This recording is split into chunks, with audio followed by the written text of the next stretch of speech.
бірінші топқыр Ромео һәм Джульетта 6-ма, 7-ші класста оқыдым.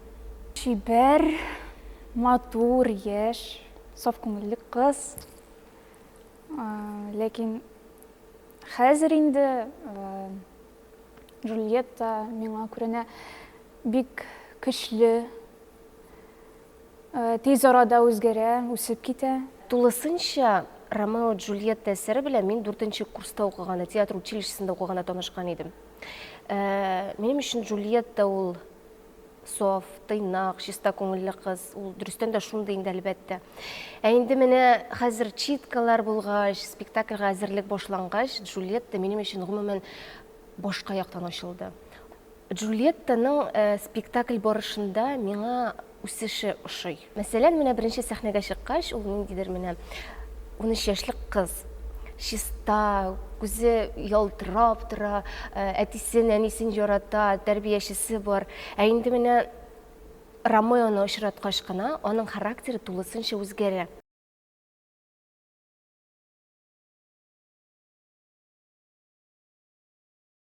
Без Розана белән икебез бер рольне башкарабыз.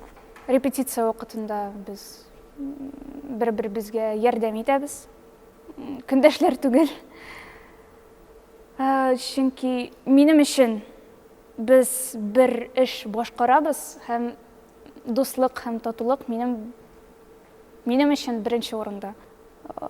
Ул да миңа ярдәм итә, труппа да миңа бик ярдәм итә.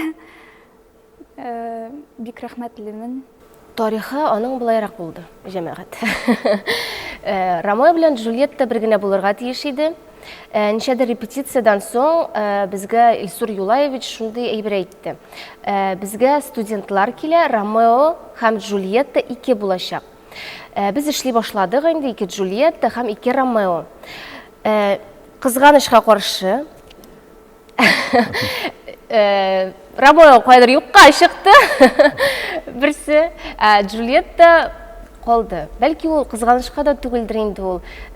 Шулай кирәк. Я так решил, режиссер әйтмешли. Минем өчен бу бик җаваплы. Чөнки бу минем дебют. Театрда куркам да.